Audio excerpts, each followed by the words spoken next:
right, folks.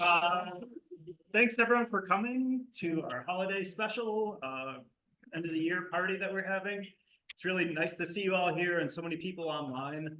I think we had a really wonderful year this year. It's really special for us because this is our 50th anniversary. So thanks to all the new folks, the folks who've been part of the group since the beginning, the OGs. You've really helped sustain this group and keep it running for so long. And I think it's astounding, at least to me, that our group is now, we have close to 500 members, which is just really kind of wonderful and a testament to the great work that folks like, Susan, Catherine, Greg, Patrick, all the folks who've been involved for so long have all the foundation they laid for us and did a great job cultivating interest. And we're really seeing so many people now just really fascinated and thrilled with fungi. And this is a really exciting time for us to have this opportunity to share our passion and enthusiasm with others while also educating them about the importance of these fungi and just how much damn diversity is out there right underneath our feet.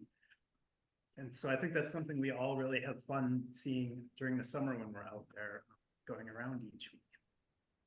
And so this was our logo we had for this year. And I just want to send a shout out to Liz Weinstein, who, let's see, there we go. Modified it for our 50-year anniversary this year. It's really cool. We had some nice shirts for sale and Lorinda still has a few sizes available, but thank you, Liz.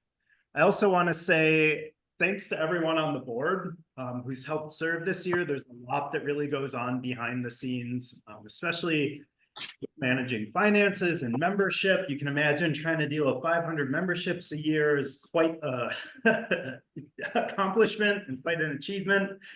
Sending out newsletters, taking minutes, coordinating all the surveys is just a tremendous amount of work that Liz has done. Same with Catherine, who's been coordinating all these programs and such.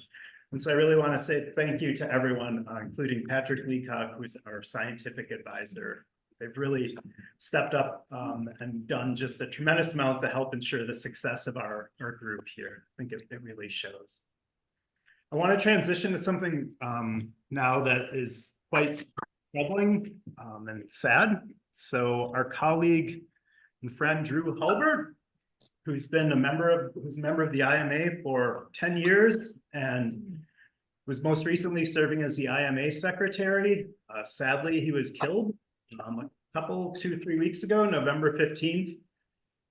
You can find some information online about him, and you can find his obituary here. For instance, the IMA is working to make a donation in his name. And if you check out the information on the obituary, one of the things they suggest is making donations in his name to groups, organizations he liked. He was very involved in the Obama campaign early on. Like I said, he also was very fond of the IMA and was our secretary most recently. And I only really knew Drew for about a year, but I know Lorinda Suze and Liz Weinstein knew him much longer, and I think they could say something far more impactful than I could. And so I'm hoping they'd be willing to just share a few words. Thanks. I know a lot of you who came on surveys and Corey's knew Drew because he's been around for 10 years. He was a wonderful human. I was always delighted to see him. He had jokes. He was silly. He loved mushrooms. He was passionate about morels. He would email me in the spring and be like, "Hey, what's our weather forecast looking like? When are we going to start going out?" There was just never enough time with Drew, and I am going to miss him very deeply. Yeah, and I'll just say Drew just not only was he like a blast to hang out with on 4As, but he was one of the first of 3 people that I met when I started the club. My very first 4A at Miami Woods, it was Lorinda, Drew, and Pat, who's not here. She's usually always here. Just felt really welcome. And I was like, these are good people, like you can just tell. He's a great guy. I know he was really close with his family, and this is just hard on them. I think it's down to his mom now, but he was just one of those people that you just felt awesome hanging out with. And the club was a big deal to him. And yeah, he was like an old school IMA person, and we're totally gonna miss him. So sorry to start the party on a downer, but you know, it was a big deal to us, so, yeah.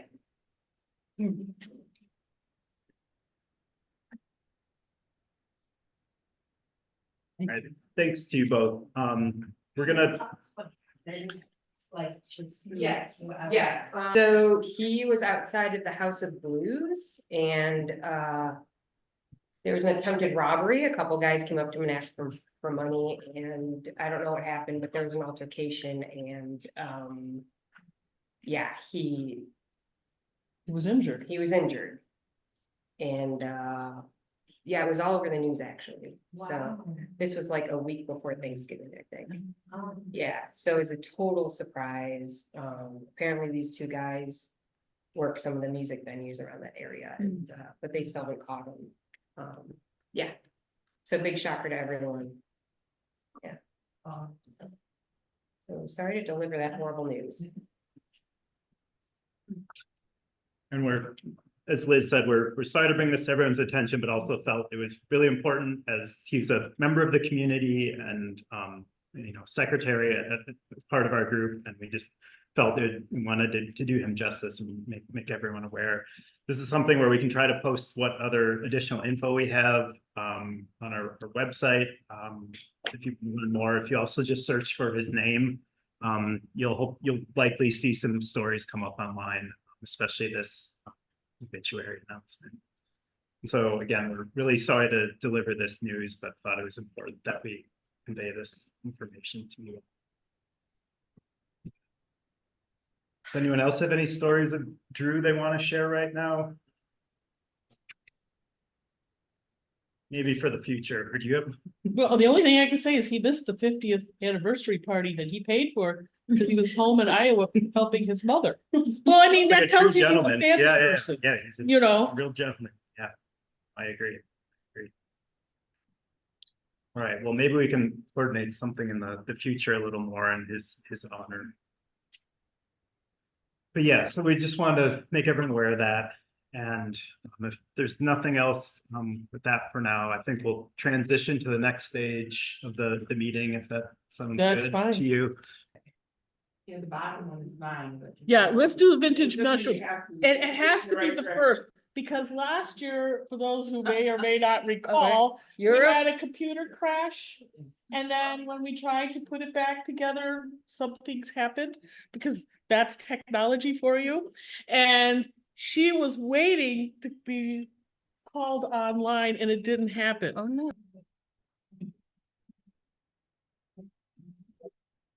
Well, can't Laurie talk over it? If you Well, wish. I don't know how it's gonna advance on its It's- program. Right, it's. Worst cause the worst, we'll advance it for you. How's that? Oh, it's not doing that. It's not going. Oh, now it's sort of moving. Can you get? It's not perfect. It's sorry. Oh, that's okay. Well, then people can just look at it and that's fine. Well, what are we seeing? Here, can you? Are these tell us about vintage what we're- postcards, Christmas what cards? We're looking at? Yeah, so I'm first gen from Germany. Mushrooms are an important part of our culture.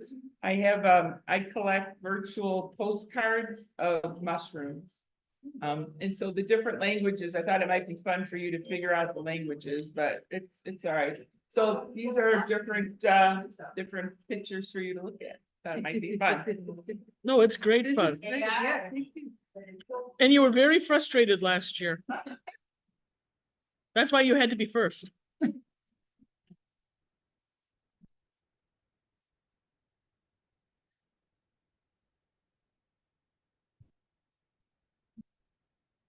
Are these moving slower than they should? We're on slide 4 at the moment.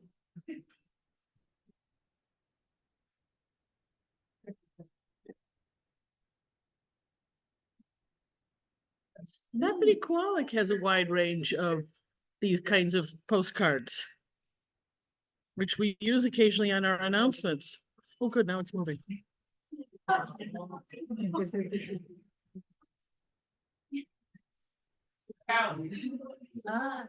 a, On the right. German, frohes Weihnachtsfest or Glückwünschendes Neues Jahr. Happy New Year, Merry Christmas. There's also Estonian and Dutch.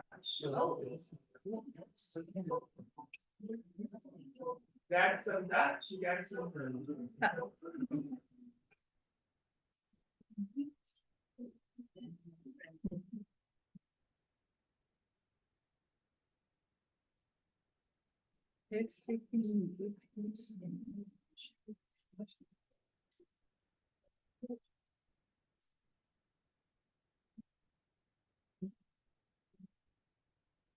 Got some French.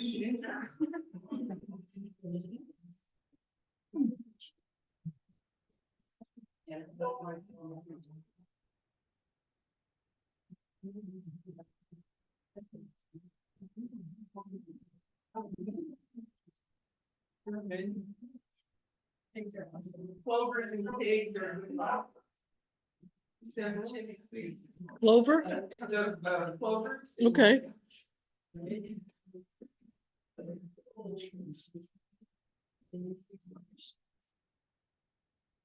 clover and seed, clover and pigs all over. Dutch and then German. You're saying goodbye to old Father Christmas. Sort of mocking. Come back next year with more goods. Dutch, German.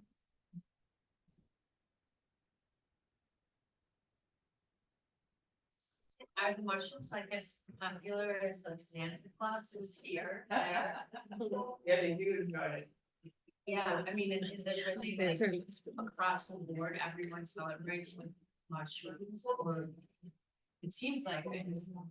Yeah, I mean, in our family, yes, but a lot of the illustrations always show those for cards that were so popular. Not so much cards you open nowadays, back in the day, it was postcards, so discussion on the back. Like I took a walk. And slideshow, my that's daughter was that's wild. what I should do. Merry Christmas. But My dog is well. It's definitely like water. Yeah. stuff with my I don't think they, yeah. That was really cool. Thank you. No, that was very good. Thank you. Hi, everybody. My name is Alex Falck, they, them pronouns. I am relatively new to the club. I think I've been a member for a couple years, but I'm really bad at introducing myself to people and getting to know people. So I figured if I come up here and talk about something, we'll have some easy things to start discussing afterwards. Oh, Good thank idea. you. So I am also a librarian with the Chicago Public Library. I'm at the West Belmont branch off of Belmont and Narragansett. Formerly you were at? I used to be at Sulzer Library. And before that, I was at Archer Heights, which is out near Midway. But I have been mushroom hunting. I've been going to mushrooms for about 2 or 3 years now, and I have sort of hit the limit of the one guidebook that I have so far, which is this Pocket Guide to Mushrooms of the Upper Midwest, which is an absolutely excellent book. Highly recommend it. But it is pocket size. It doesn't, there are a lot of mushrooms that I just couldn't identify with this book. So I checked out a whole bunch of books from the library looking for something that I could have at home so that when I bring something home with me and get a spore print, I could identify it. So this is a quick review of some various guidebooks, which I thought would be appropriate for the Christmas season, something to put on your wish list. I started with the National Audubon Society Field Guide to Mushrooms. This is the 1981 edition. It's an older field guide, which you can see in the photographs here.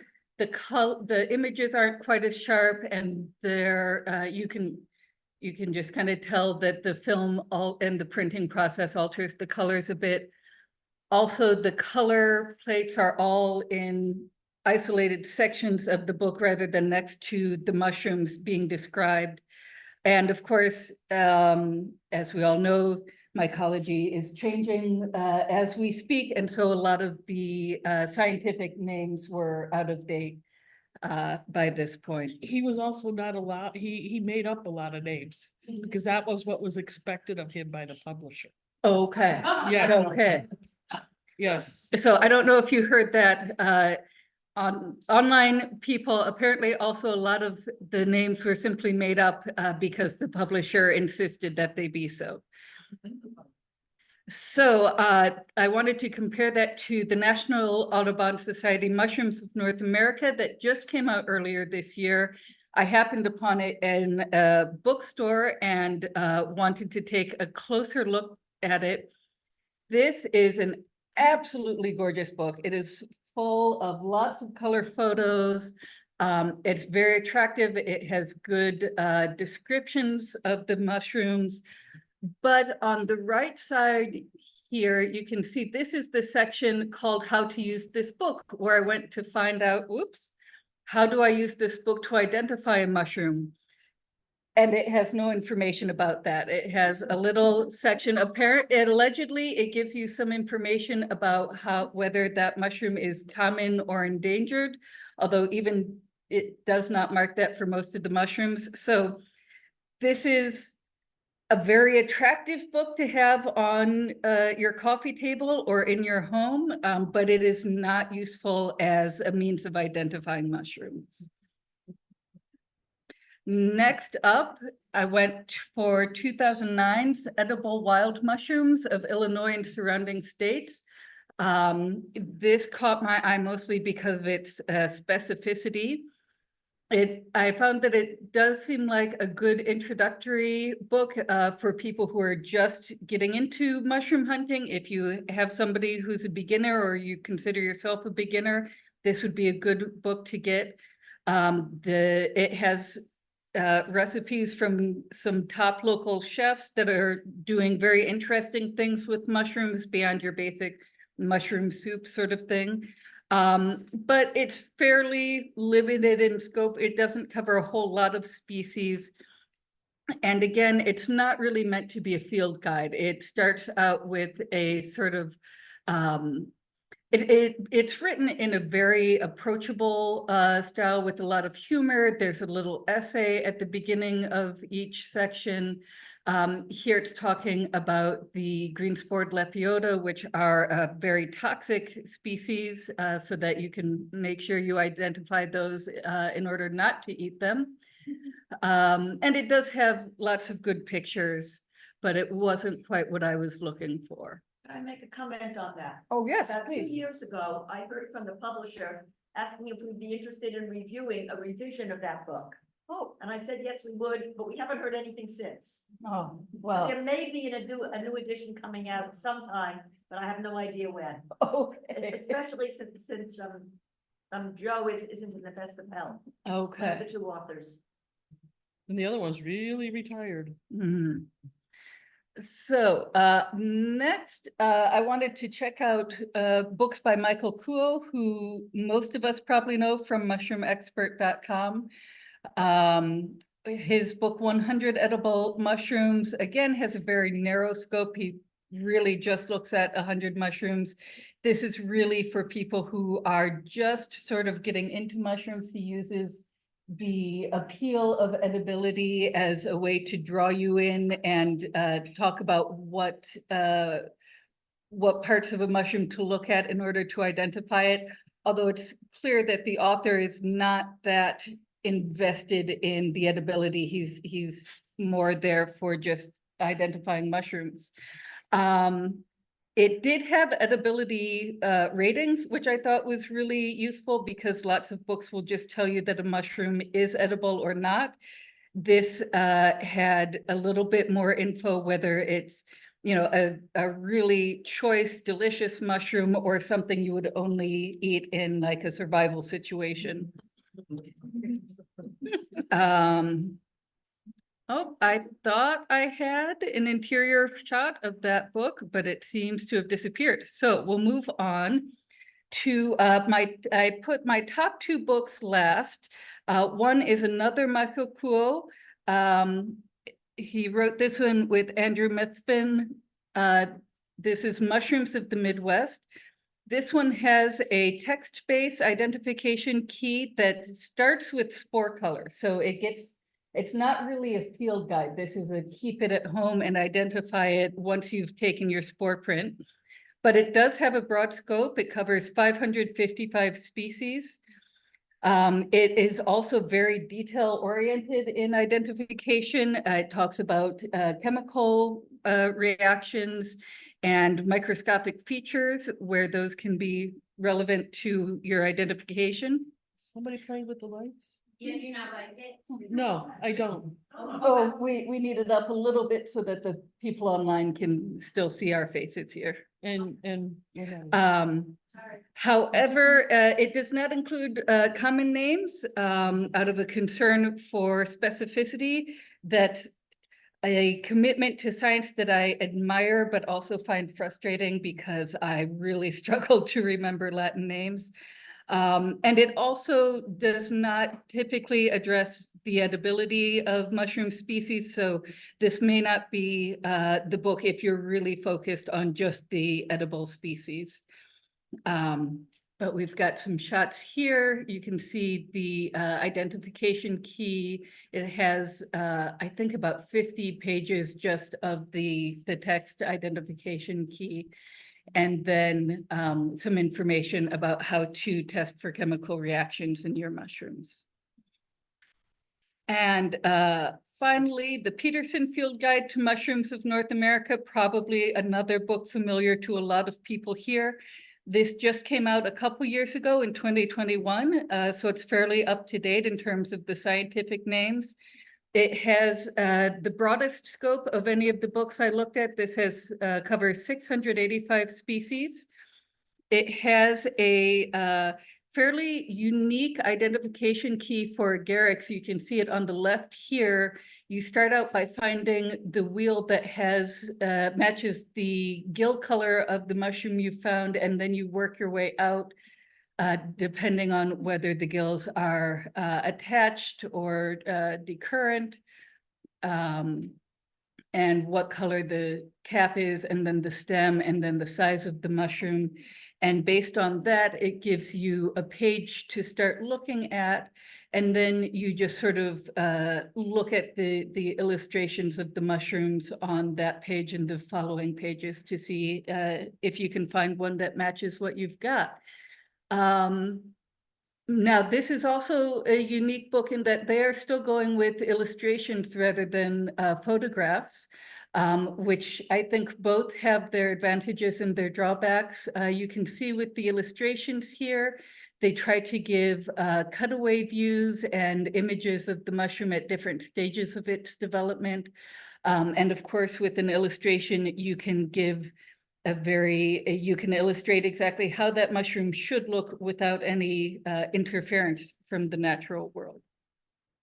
So the two that I would most recommend are Mushrooms of the Midwest and Peterson Field Guide to Mushrooms of North America. This one is also not quite pocket-sized, maybe if you have very large pockets, but it's small enough that you could carry it around pretty easily. Some cell phones are pretty big. Some cell phones are pretty big. So if you've got a pocket that can fit a large cell phone or a small tablet, it would probably fit this book. All right, and that's everything from me. Thank you.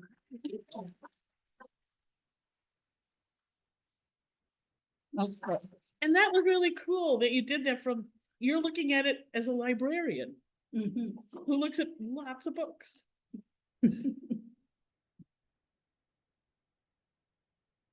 All right, so I'm gonna go next, but bear with me as we get this computer ready for who is Sierra Rochelle Plato. Hello, everybody. Hi. Hello. So as you can see, this is my beautiful family. I want to quickly introduce myself before I go into what is going to be some Myco rants. Has anybody ever heard of Myco rants? Yes. You know what? You gonna be the first, but now this is the first for everybody else and the first for me. I literally came up with this today, so I'm very proud of this. All right, so as you can see, it's my beautiful family. This is me and Jordan and our sweet baby Winston, and that's when we went to the Fungi Festival. I don't know if anyone was able to get there in Wisconsin. I remember seeing you. We had such a great time. Bought some lion's mane for my sweet baby to just enjoy. Now, one thing I just want you all to know about me is I'm new to the state of Illinois. This group is literally the thing that I was Googling before we even stepped foot into this state. We moved here from North Carolina, and before even coming to North Carolina, I was Googling this and I was looking for like-minded people to be a part of. So know that when I'm coming here with you all, I'm coming here with all of me. So I would call myself a creative mycophile, an outdoor enthusiast, and I'm also a returned Peace Corps volunteer. If any of you know anything about Peace Corps, I was in Costa Rica and I was doing my thing. So let's go ahead to the next slide. All right, so what do we have right here? What do we have right here? You know, okay, let me tell you, you see this mushroom right here.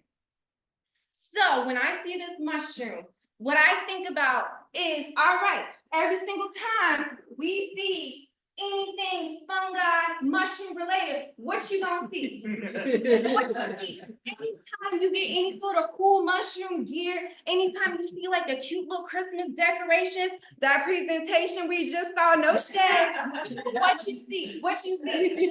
What you see? The Aminata, I keep pronouncing it that way for some reason. The Aminata fly Garrick, right? So it's like at the end of the day, when I'm out here trying to like, you know, get my fungal fashionable, we have my little fungal fits. You see this? Oh my. You see this? And I see you right here, Midfield Museum. Okay, I see you back here with the pants.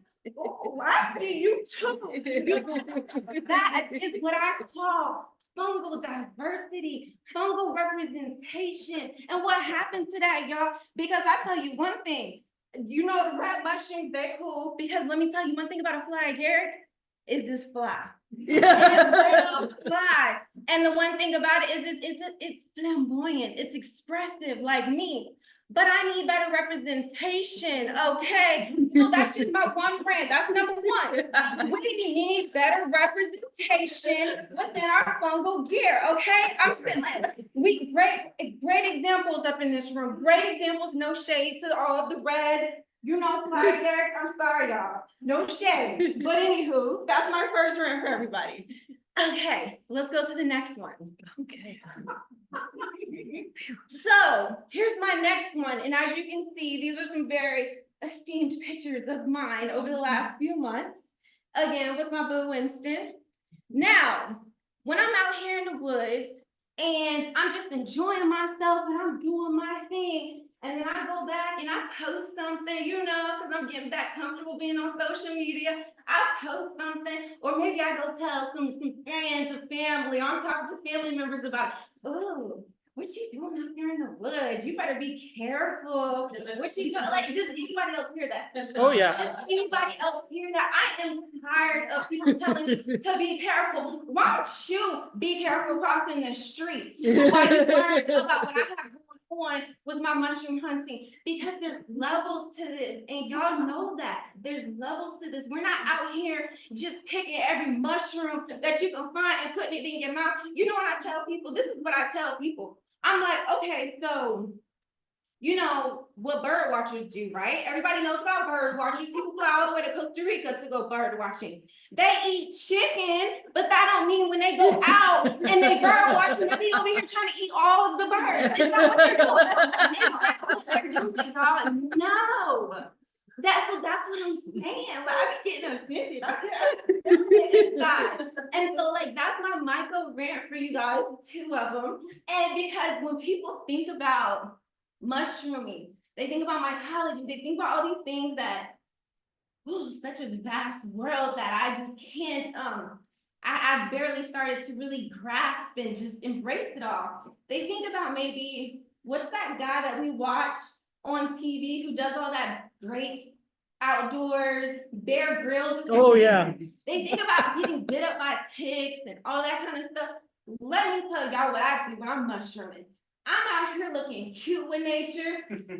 Okay, posing with the pictures. You know, I'm out here just exploring all the senses of my body, out here in the forest, really capturing the beauty of all this. It ain't got nothing to do with what is edible versus inedible. That's a very simplistic vision of what fungi have to offer. And so don't get me on my platform, y'all. I might start proselytizing and preaching because that is the beauty of what I feel like fungi can bring to our world is enhancement on so many different levels.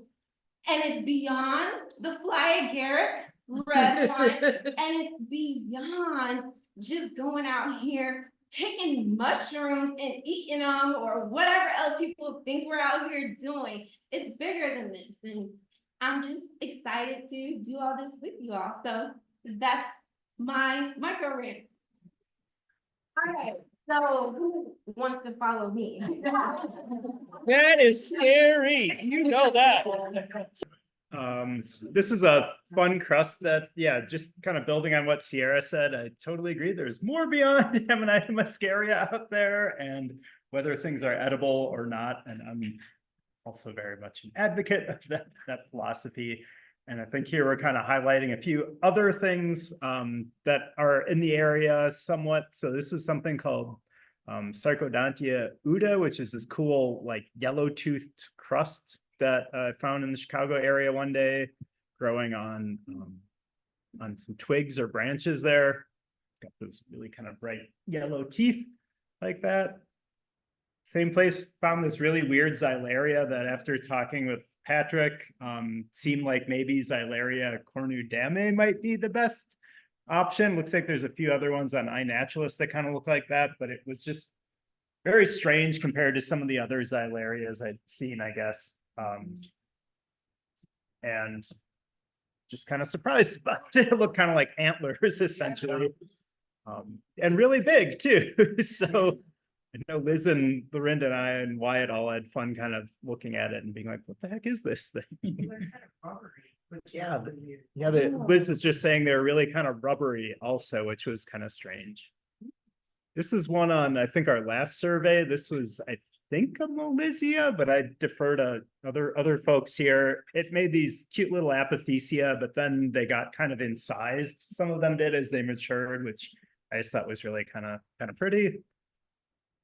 We also saw this kind of massive Phlebia tremulosa that was on the underside of some logs, and I just really like all the contours and texture on this this thing. It's kind of rubbery.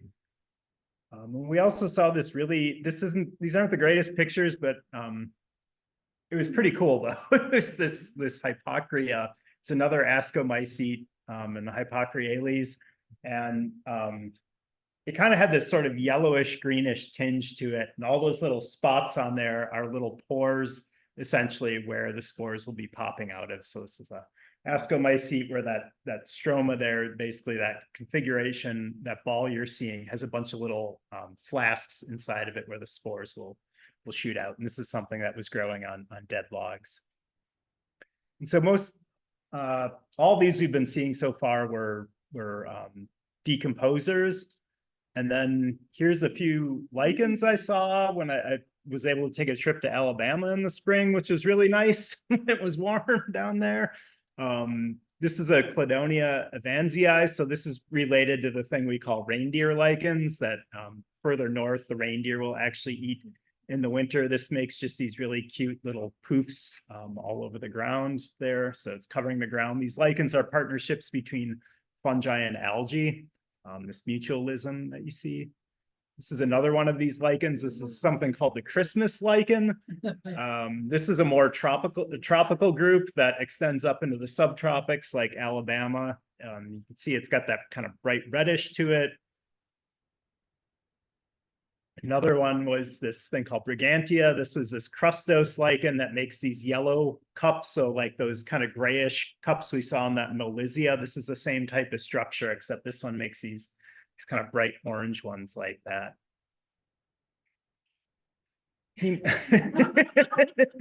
Hematoma is another one that's kind of cute. It's got these blood red sort of apothecia or discs, kind of cup-like structures on it.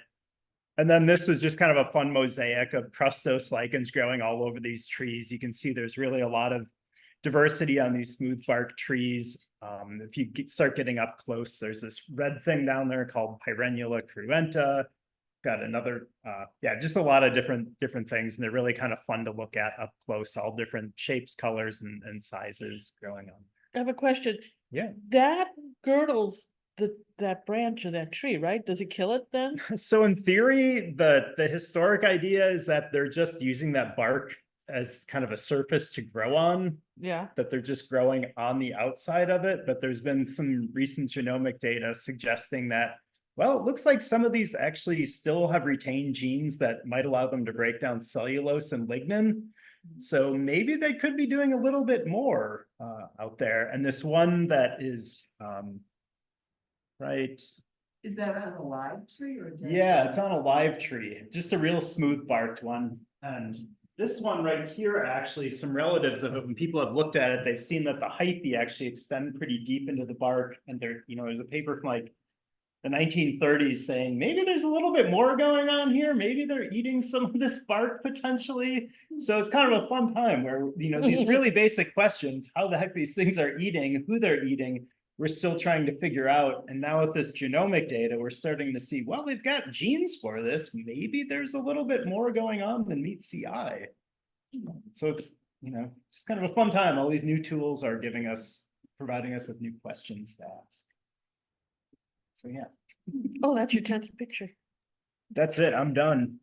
You're good. So, who's next? So what's the next? I don't know what anything is. All right, go ahead. Yeah, Now talk. yeah, I didn't know I had to talk. I thought I was just gonna show pictures, but, Well, you get to talk. okay, well, we can play a game and see if people can name that shroom.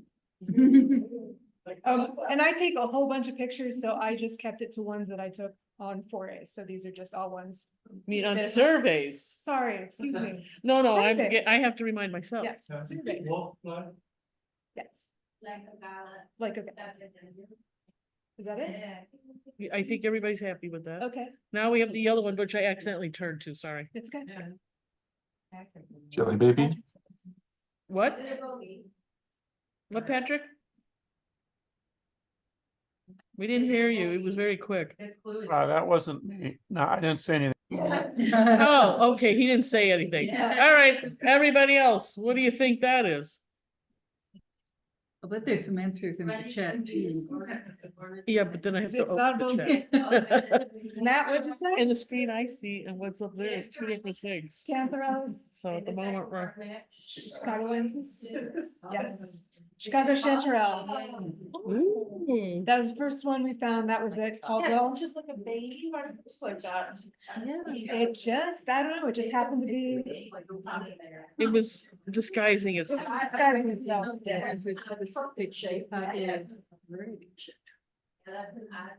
All right, here's 3. Okay, and this was also at Caldwell Woods. Nobody knows. Patrick does. Yeah. Now I can't remember what the first, it's like Dacryno something elegans. Yes.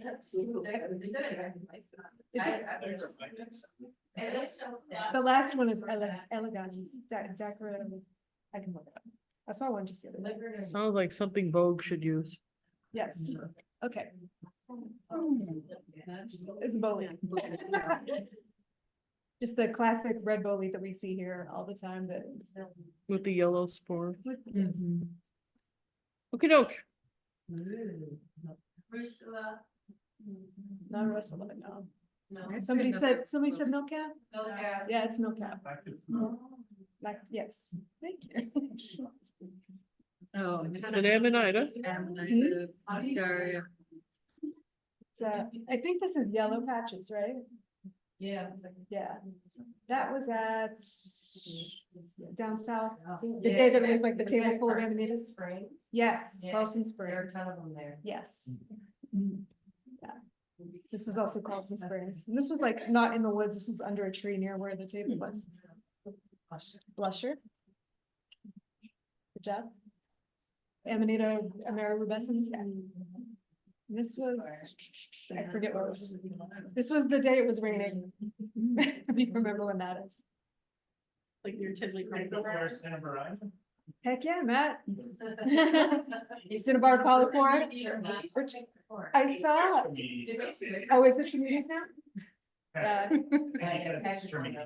I saw so many of these this year. I had only seen a couple before, and this year I saw them everywhere. I went. Really? Yeah. You saw all right. I guess. All righty, here's the next one.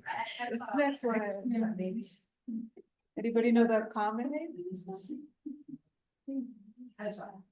Not hedgehog. So, is it velvet tooth? Kind of mildew polypore. It was a, I think velvet tooth is a common name. It's hygnol.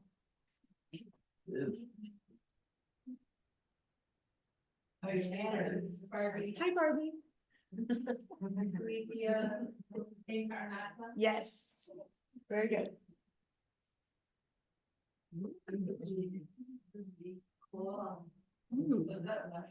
It's a baby. This is a baby of one. Folioted polycrow, yeah. So when they're just like really little, they're a lot more purple, and then when they get bigger, they tend to get. This one was at the final survey, and I had never seen this before. Now I can't actually.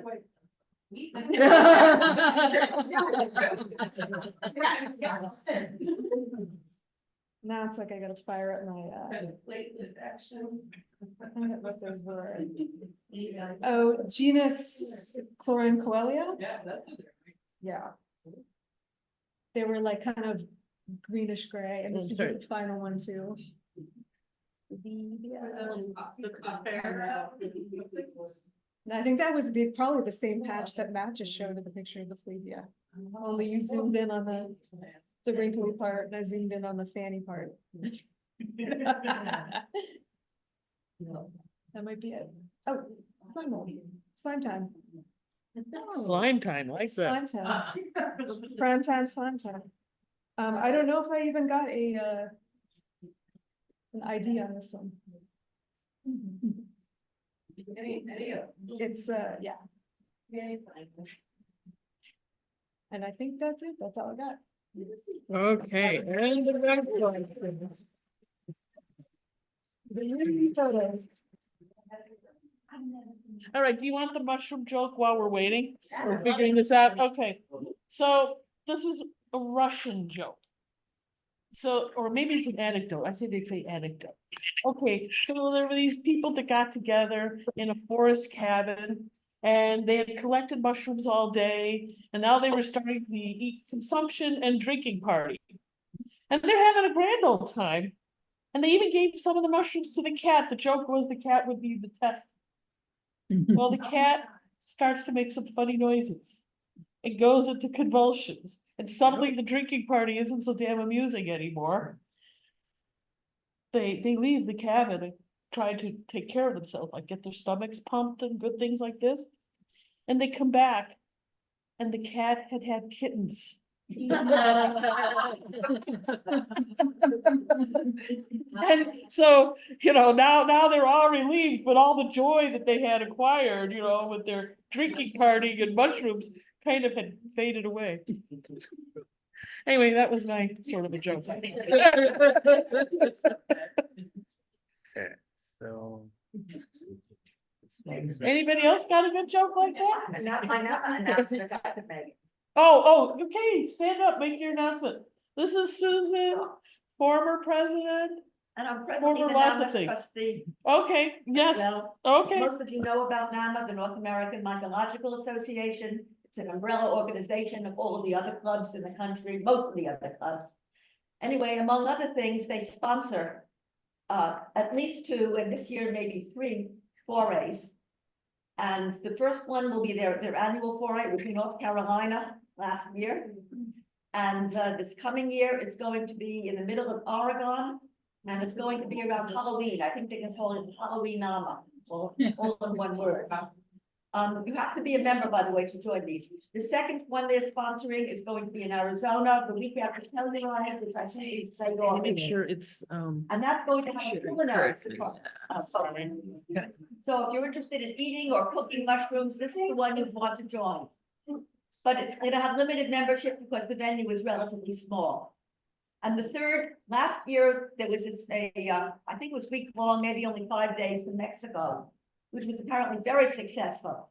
You can tell them more about that one. Anyway, okay. I'm going to do that in my slides. Okay, then that will be an advertisement. Anyway, we'll very probably do it again this spring.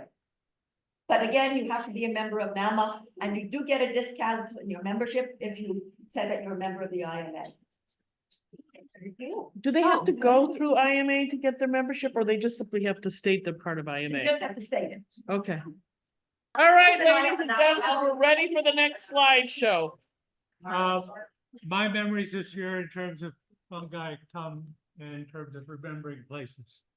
And I'm going to call to mind two of those places. One is a county right across the state line in Michigan, Sawyer, near Sawyer, Michigan, Berrien County. And the other is our country neighbor to the south, Mexico. And so, next slide. My name's Charlotte. Hi, Charlie. Hi. It says it up there. I had that too, that to remember. There we go. Okay, so a bunch of pictures about mushrooms. Where might you find that? Well, in Mexico City, you are likely to find it in some restaurants. There are just tons and tons of restaurants that and chefs that specialize in mushrooms. It's incredible. The Mexican culture is fungi happy. There are some 450 species that are known across the country as edible. And that people, and so no one person maybe knows many of those or eats them, but there are 62 indigenous groups, and across those 62 indigenous groups, they have 450 species, edible species. So that then gets fed into the academic mycological world, it gets fed into the culinary world. It's a big deal. So you're going to see a bunch of pictures, and Lorinda can probably tell you what some of these are. I won't be able to, but let's go to the next slide. So,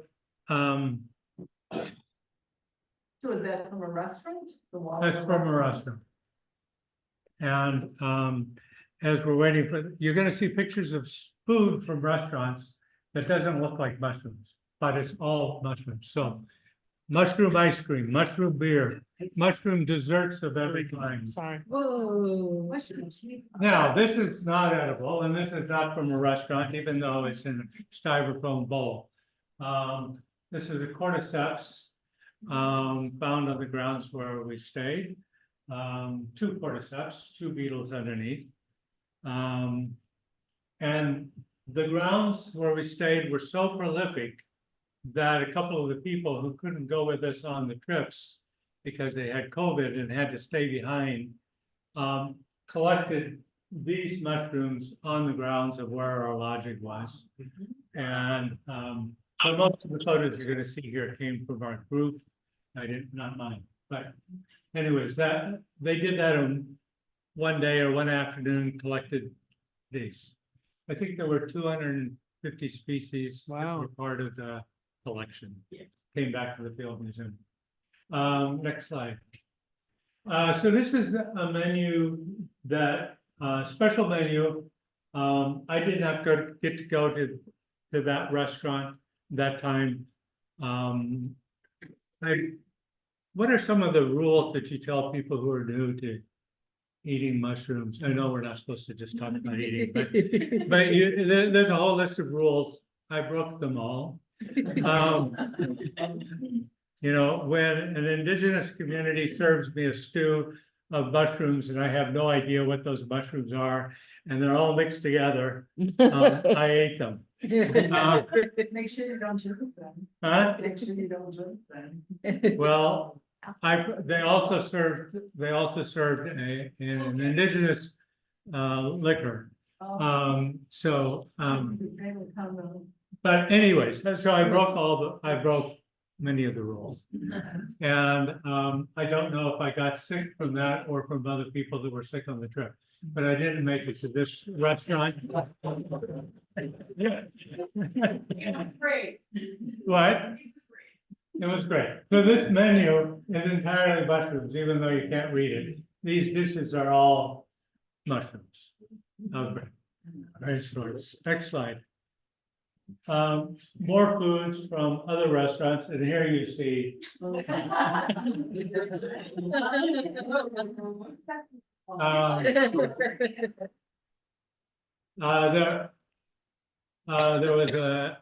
I want to say that there was a liqueur made from mushrooms, there was a beer, all kinds of stuff. Okay, the next slide. More. I don't even know what it is. But you ate every bite. Next, hope. I know it probably costs a lot of money. This is closer to home, Warren Woods Preserve in Michigan. And this is going mushroom hunting when it's 0 degrees and there's 1.5 feet of snow. Because when I looked on iNaturalist and I did a download of everything in Berrien County and divided it up by month to find out what kind of stuff would be available, what month of the year, there were only, I think there was 1 sighting of a mushroom in iNaturalist, and I said, that can't be. And so when it got cold, I went out and I said, I'm going to see if that's really true. And I found 4 species in about 45 minutes and some edible, there's that word again. Elm. This is non-edible. And this one I have the hardest time with the Latin. It's a tooth. Northern tooth, yes. And it was about this big around on the entrance to the trail, humongous tree. And it just, you walk in and for a month it was on that trail. It was beautiful. Was it on a beach? What tree is it on?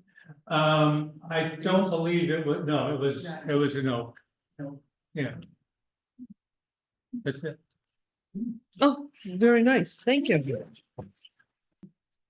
I'm gonna show just a little snippet of some of the photos I saw this summer on a, can it back there. I did an artist residency through the national park system on Isle Royale National Park up in Lake Superior, this summer. And my project was to photograph the mushrooms of Isle Royale. And then I was also collecting them, and starting a collection for the Field Museum. So I'm starting a collection of mushrooms of Isle Royale Field Museum. See, Patrick? Where was it? Isle Royale cabin. So yeah, I was out there, well, I'll show you where Isle Royale is if you're not sure.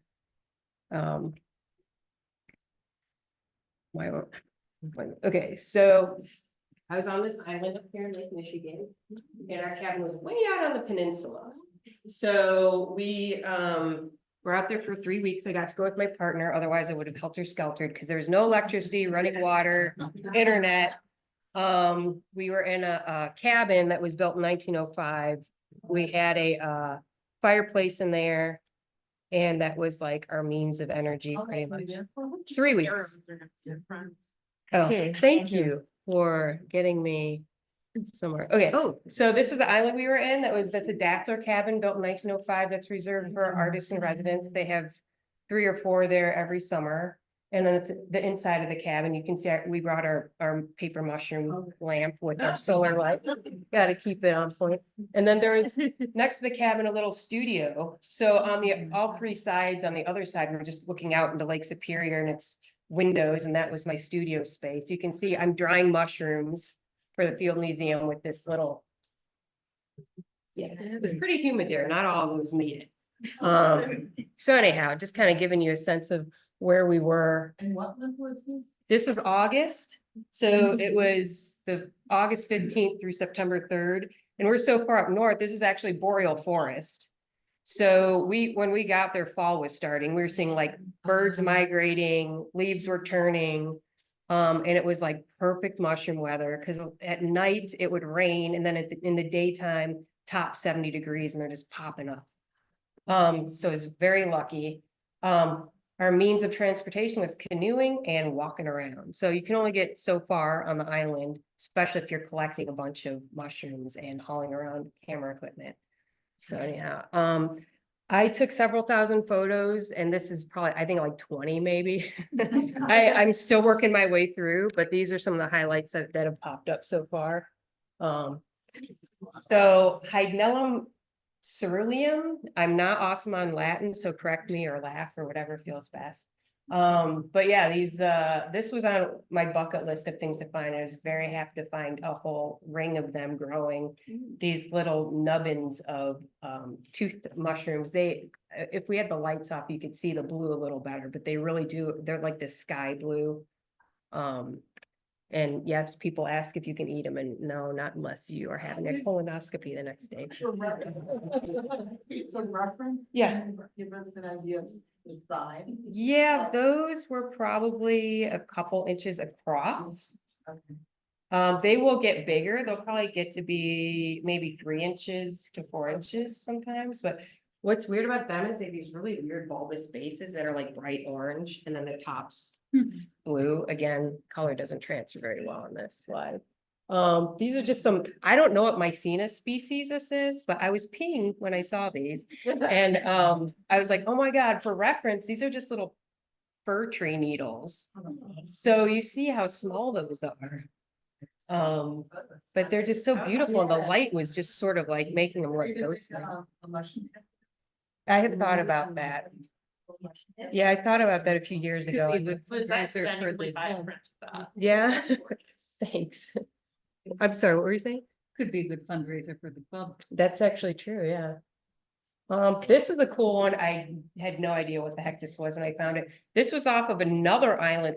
So this island's crazy because it's boreal forest, and within it, there's several different ecosystems. There are bogs and swamps. You have ridges with deciduous trees, so your maples and oaks and stuff. And then down on the coastline, it's like rocky, craggy trees with just coniferous pine trees and things like that. And we were in a bog and found these Romaria botrytis, or however you want to say it, which I've never seen before, but they looked like pink cauliflower growing out of the ground. Yeah, these are really neat. Are those slugs in one? Are they what? Yeah, little mini slugs, I guess. Spora, a really beautiful one. Only saw these once growing inside of a beach stump. And that was right after a rain, so it was like everything was wet and really bright. I mean, the whole place is covered with lichen and moss, so these were just like, the color was popping out of the moss, and I don't know, that was exciting to find. This was another one on the bucket list, Astrophora. So these are mushrooms that parasitize other mushrooms, namely Russula. So the mushrooms on top you see are growing on a Russula that's starting to decompose. They tend to pop like while this type of Russula is decomposing and turning black. They have asexual spores. They kind of clone themselves. You see how they look kind of powdery on top? That's the spore situation. So they're just like, we're just gonna shake this powder off and make more mushrooms. And so actually my partner found this along with a lot of these. It smells like, yes, if a dead fish was wearing a gym sock in August. Yeah. Yeah, so we hiked with this for 2 miles back to the cabin. So I was like, we gotta keep this, don't break it. And what was wild was we were just walking, and this is what we saw before we pulled it all out of the ground. So yeah, we saw them, and I was like, what is that? They look really dusty. And then it popped into my mind, like maybe it's one of these, and yeah, lo and behold. Yeah, so those are pretty wild. I rarely have I seen photos of them that big. too, but. Kate in the chat says, I'm obsessed with this mush on mush. Hey, that's for another meeting. Amanita porphyria, this one was new to me. I was struck by just, it doesn't look that big here, but this was like honkin' tonkin and just really tough and girthy. I mean, you could have like played tennis with it. The skirt on these are actually a little, well, actually the whole base, it's this kind of gray lilac color, mostly gray. That one too, we walked around with for 2 miles, but it was like, I'm good. Like, yeah, you can put me in the bottom of the bag. Yeah, it was really pretty. Only saw one of those while we were out there. This got me. I think it's of this species. It's a gymnosporangium. I found these growing on, they were like dead plants growing out of the ground that had already lost their leaves for the fall, so I couldn't ID it. And yeah, there we go. But you can see in this picture some of the spores kind of like shooting out. I didn't even notice that until later when I put it in Photoshop and blew it up. And I was like, oh my Lord, it's an action shot. Yeah, I'm having issues finding a species on this. So if any of you people have ideas, throw them out to me. It's tough when I don't know exactly what's going on. But those are like along the coast by our cabin. Next. Cudonia. How do we say that? I thought these were like the jelly bellies or jelly babies until I really got down there and noticed like, oh, they're not.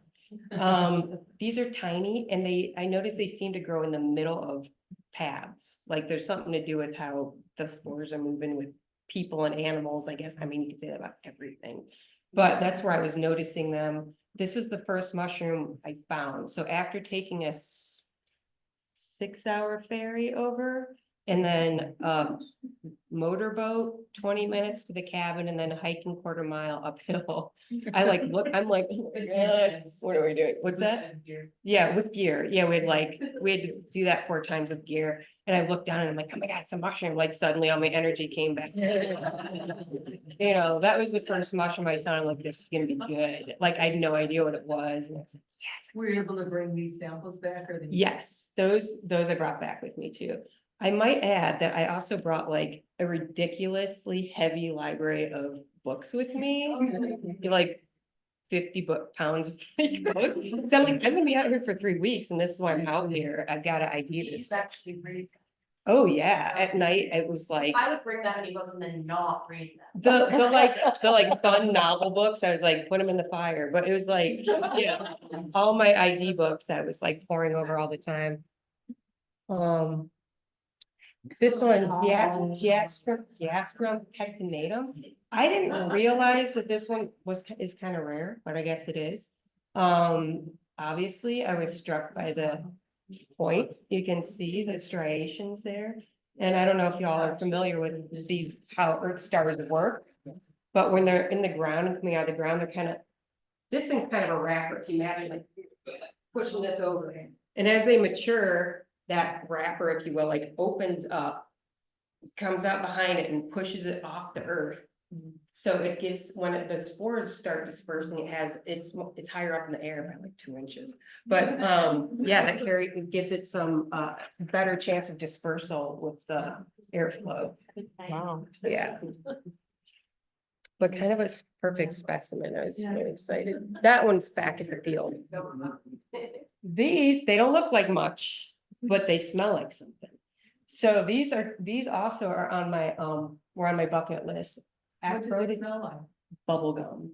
Oh, so if you don't know me, you're gonna know me a little better now. I love double bubble, bubble gum, anything smelling like bubble gum.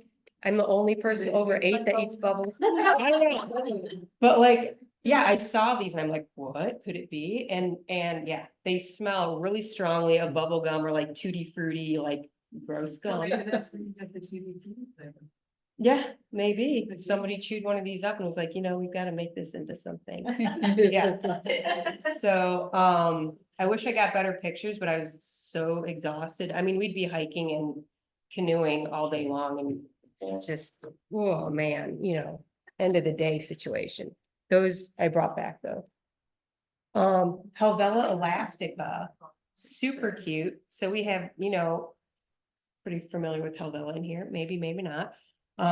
Never seen this type before. These are neat because they grew like scattered like 30 or 40 in a group. I mean, it looked like I interrupted a disco or something. But I was just kind of taken by their shape. They're all just sort of like this perfect saddle shape, and those two I brought back. And these guys love beech trees, and that's where I found them. Parting by the beech trees. Hygnellum peckii, this is probably the mushroom. Well, that's most famous on Isle Royale. Like the tourists are like, oh my God, have you seen a bleeding tooth? That's, you know, or what peach, no, strawberries and cream. I lucked out. I was there in season as they were doing this, and found some fairy rings of these, which was just wild. Wow. Yeah, very cool. What they do this when they're fairly young. When they're older, they just look like a blob. You'd walk by and be like, well, who cares?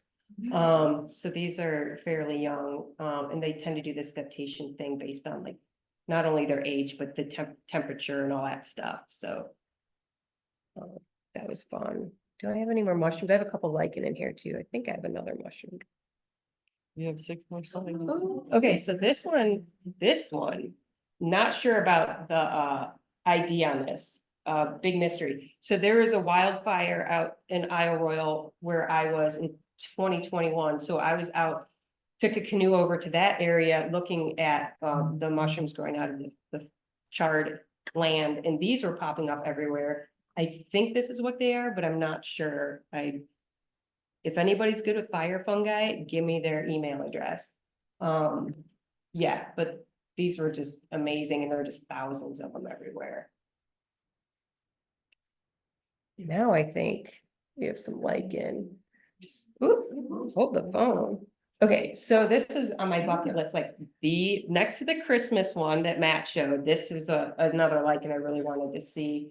Matt, how do you pronounce that? Very cute. Fairy puke, thank you.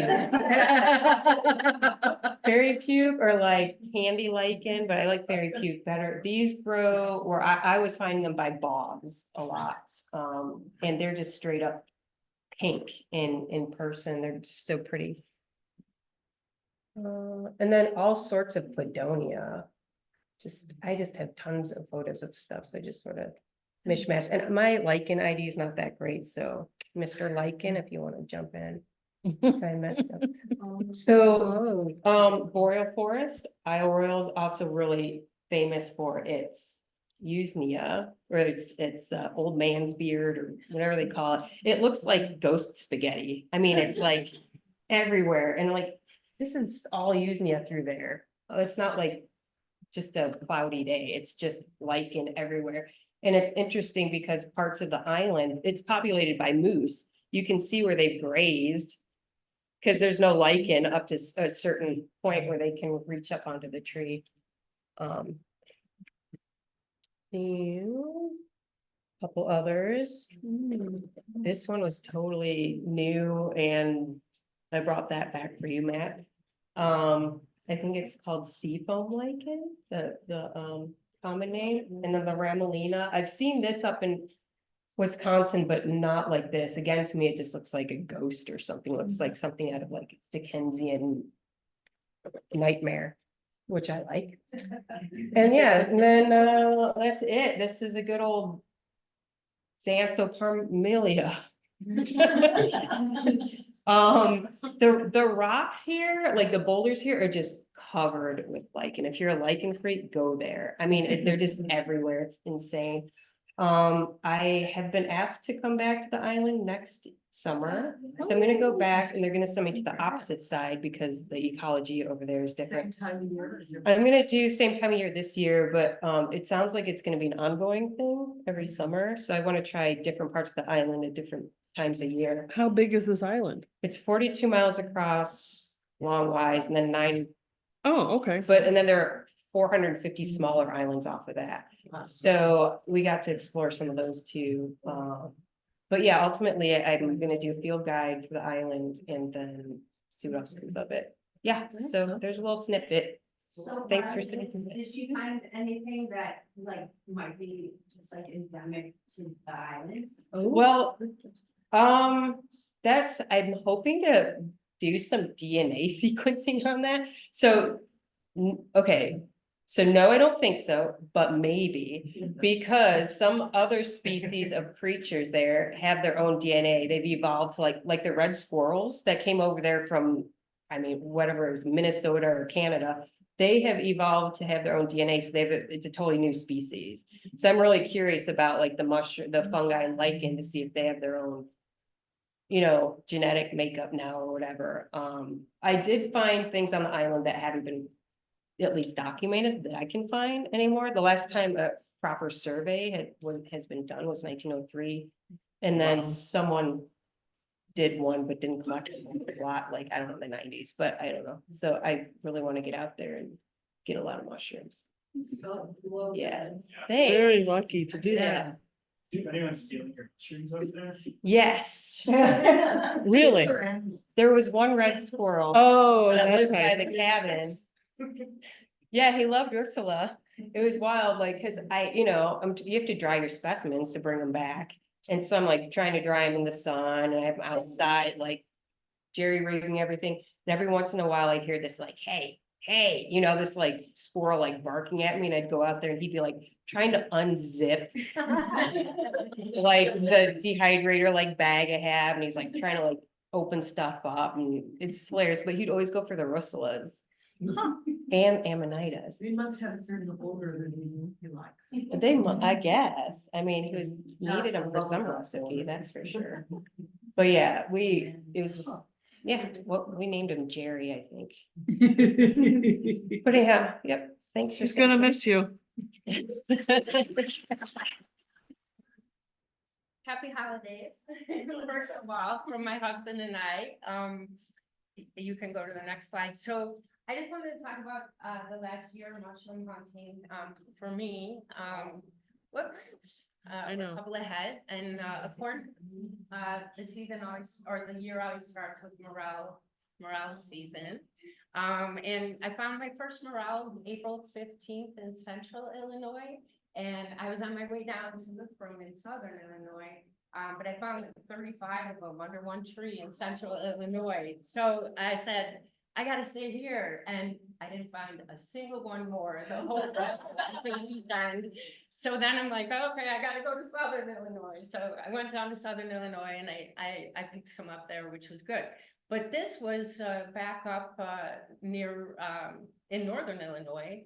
And I just really like all those tiny little snails on this Morel. So we can go on to the next one. And then the water shut off. I don't know if you guys remember, but when I put this together, like I almost broke down to tears, like remembering what this summer was like dry wise. I mean, it was really depressing for us mushroom hunters. And so it really wasn't until this is in July and this was in central Illinois, because still it was really, really dry where I lived in northern Illinois, that I started finding some mushrooms, and started getting a little bit more into boletes. It's kind of been a goal of mine. And so this year I was able to just go a little deeper into that huge world. And so this is Anthoconium purpureum, and it's a really common bolete. It grows in oak hickory forests, and it's not always this pretty as boletes do. They can look so very different and be of the same species. We can go on. And then Tricaptum biforme, I can't tell you how many times I've been like, this just can't be Tricaptum biforme, and it's always described as this like boring, ugly polypore, but I'm like, it never ceases to amaze me. And I've seen the specimens that are just like so stunning, like this one, really beautiful. We can go on. And then this is Tremelodendron schwinnitzii. And I think I found this up in Wisconsin, where I had to go because I had to leave because it was so dry here. So I spent the late summer mostly in Wisconsin. We can go on. Where I found Cordinaris armillatus, the bracelet port, or what's the other common name? The I can't think of it, but we can call it the bracelet port. We can go on. And oops, and back up. And this is Otidia onatica, which I had found the year prior in Wisconsin, and Liz ID'd for me, but it was like all broken up, and I was amazed she could figure it out. But here's a better specimen, and its common name is like the hare's ear, and so the cups are they have a split in them, which is where they are supposedly somewhat like rabbit ears. And we can go on.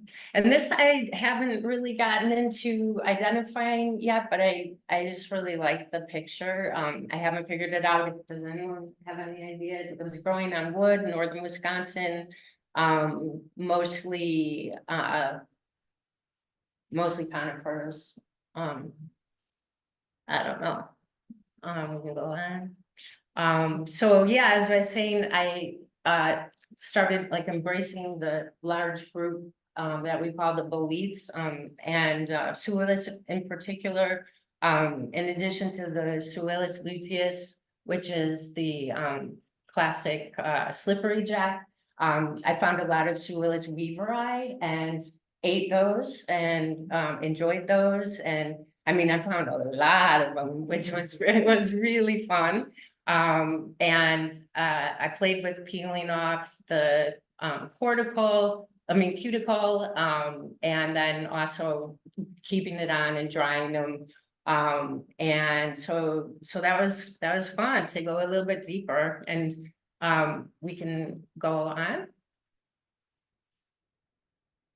And this is, so we're ready in October now, because actually some of the best pictures I've taken were really late in the year. So this is a toxic Lactarius vinaceorufescens, and after you cut it and it starts lactating, that milk will turn yellow, and that's like its tell. That's how you know what you have. It also has kind of that red blushing on the stipe. And there was quite a lot out in October this year. And then we can go on. Yeah, this is super exciting find in November. And this is in a friend's yard where a tree was cut down a couple of years back and wood chips lay. I went there this morning and a whole nother group was up, and there was a whole nother group up between this photo and the ones I saw this morning. But what was so cool was to kind of like find these eggs underneath, because I knew that they came from an egg, but I did not expect to see like multiple eggs like that. I thought it'd be more like a volvic sac or just not like that. So that was a super exciting find. And I don't think the smells that just like bad. I don't know if it's the way I smell, but I think it's kind of like paste that you played with when you were a child, I think. And it wasn't that offensive. And then this I found even later in the year. This is like in late November, just a couple of weeks ago. And they're all dried up. I actually brought Patrick a dried specimen for Christmas of this, but he wasn't here. Lycopterodon pulcherrimum. Pulcherrimum means beautiful, and I found it before, but not seen it in kind of various stages of development the way it is here. So that was super exciting. And then I think there's maybe one more. Yep. I have a question about that. Sure. Did you smell those? The Lycopterodon. I didn't smell anything like, no, and not necessarily. I have it here. Can we smell it? We had some in October in Wisconsin and they were really fresh and they smelled like grape cooler. Oh, wow. Which it was, I looked through all these guides and didn't find anything about it, but they were like, my hands just smelled like grape cooler. So I'm Okay. just waiting to hear someone else say. These were so dry. I mean, Oh, I mean, but it's cool because they're like dry preserved, you know, and without having to, you know, put them in a dehydrator or anything. So yeah, because I probably did smell it, but not like nothing. But that'll be something to do in the future for sure. And this is my last slide. It's just this turkey tail wreath that the opening slide was made with, and I found this over by the Mississippi. I've been going to the Iowa-Illinois border a lot lately. South of Savannah, Illinois, just to kind of check out Mississippi Palisades and some of the parks on the Iowa side, and that is it. And happy holidays. Thanks for that. Well, now we're gonna.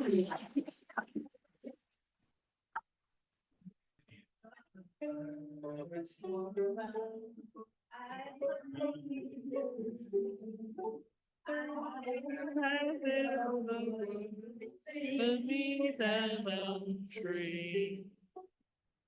It was John's birthday. The elm was white and on the south facing hill, a sight with no kills.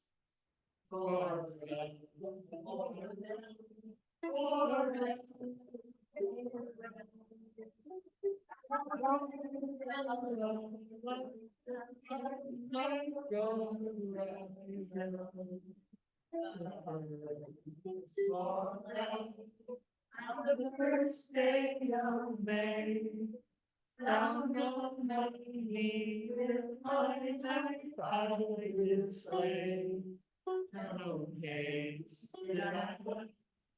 As I tossed in my sack, I love them the same, gold gray or black. Morel.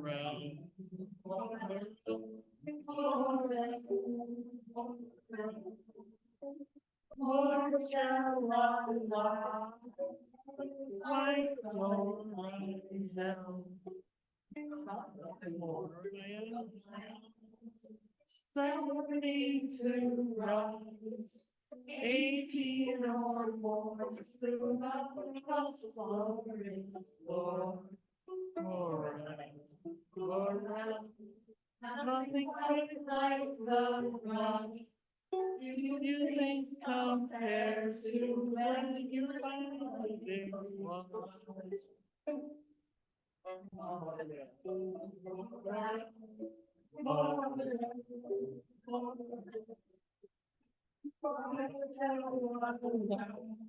And my after the rain, it is hard to explain why you don't go to work and finish the train. And then I heard a knock, followed by the alarm clock. Sleep as I lay, a mother to say. Morel,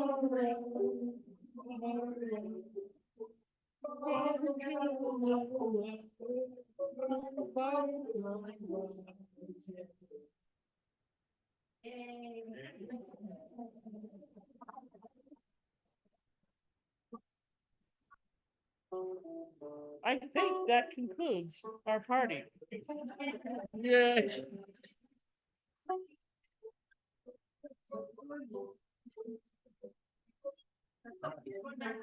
I will add, those at home who didn't see it, perhaps, don't worry. I'll send you a link. Just send me an email. Good night. Sleep well.